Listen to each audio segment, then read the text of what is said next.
ओम नमो भगवते वासुदेवाय।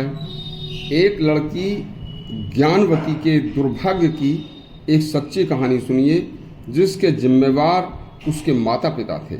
इस सच्ची कहानी का एक एक शब्द सुनकर विशेष विचार करने लायक है। देखिए, एक गांव में एक किसान का भरा पूरा परिवार रहता था। जैसा कि गांव में किसान गाय, बैल, भैंस, पशु रखते हैं, उनके भी कई पशु थे। उनके एक बेटी पैदा हुई। तो जब बेटी थोड़ी बड़ी हुई तो उसकी माँ ने उसे कभी कभी घरेलू काम में नहीं लगाया और ना ही कभी रसोई में आटा, दाल, सब्जी, भोजन बनाने की कोई शिक्षा दी। बस उसे शुरू से ही पशुओं का गोबर, कूड़ा आदि का काम करवाया। उस बेटी का नाम था ज्ञानवती। देखिए, उस ज्ञानवती देवी का अब ज्ञानवती जब सियानी हो गई तो उसकी शादी माँ बाप ने एक अच्छा घर परिवार देखकर कर दी। जब ज्ञानवती ससुराल गई तो उसकी सास ने उससे कहा, बहू आटा गूंथ लो। सास के कहने पर ज्ञानवती ने आटा गूंथने के लिए उसमें इतना पानी मिला दिया कि वह आटा रबड़ी की तरह पतला हो गया। बस उस बेचारी को अपने घर उसकी माता ने कभी ऐसा सिखाया ही नहीं था कि आटा कैसे गूंथा जाता है, कितना पानी मिलाया जाता है। इतना पतला आटा देखकर उसकी सास ने नाराज होकर कहा कि तैने यह क्या कर दिया। बस इस आटे की रोटी तो अब बन नहीं सकती, यह तो बेकार हो गया, इसको तो फेंकना ही पड़ेगा। सास नाराज होती हुई इतना कहकर अंदर चली गई तो उसके पास से ज्ञानवती ने देखा कि अभी ये आटा फेंकने के लिए कह रही हैं, तो उसने वह आटा अपने सामने के दरवाजे पर फेंक दिया। पीछे से गली में एक काला कोट पहनकर एक वकील साहब आ रहे थे। बस वो सारा पतला आटा उनके कोट पर गिरा और उनके कपड़े बेकार हो गए।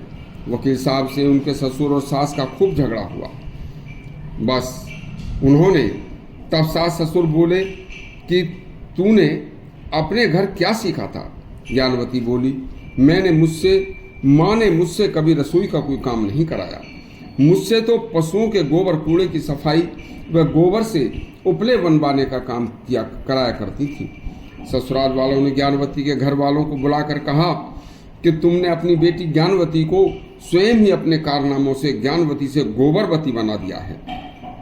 हमें ज्ञानवती चाहिए, गोबरवती नहीं चाहिए। और उस बेचारी का तलाक हो गया था। देखिए, यदि शुरू से ही ज्ञानवती को अच्छा ज्ञानवर्धक माहौल और उसे अच्छे मायके में अच्छा माहौल मिलता तो उसका तलाक न होता। अब उस अपनी बेटी के वैवाहिक जीवन को बर्बाद करने की दोषी स्वयं उसकी माँ थी। देखिए, बेटी दूसरे के घर की लक्ष्मी होती है। दूसरे के घर शादी के बाद जाकर अपनी समझदारी तथा अपने अच्छे कुशल व्यवहार से और घर के हर कार्य में दक्षता दिखाती है। घर के मुख्य सभी कार्य, वह घर की साफ सफाई, रसोई, पाक विद्या, हर प्रकार की भोजन बनाने की कला, साग सब्जी बनाना, आटा गूंथना, रोटी बनाना सिखाया जाता है। उस ज्ञानवती देवी को ज्ञानवती से गोबरवती नहीं बनना पड़ता यदि उसको घर पे उसकी माता उसे इस तरह से कुछ अच्छी शिक्षा देती। देखिए, हमारे घर में कन्या का यदि जन्म हुआ है तो कन्या को होश संभालते ही माता पिता को यह सोच लेना चाहिए कि एक दिन हमारी इस कन्या का अपना कोई अलग संसार होगा, इसका अपना घर बार होगा, पति, बच्चे, घर के सदस्य, सास ससुर आदि, इसका अपना सब कुछ होगा। इसके अपने व्यवहार से इसी रसोई कला, भोजन कला, सब कुछ स्वयं करना, इसे देखना होगा। इसलिए इसके जीवन में कभी कोई सामाजिक समस्या न आए तो वह अपने मायके में ही माता पिता को उसे सिखा देना चाहिए।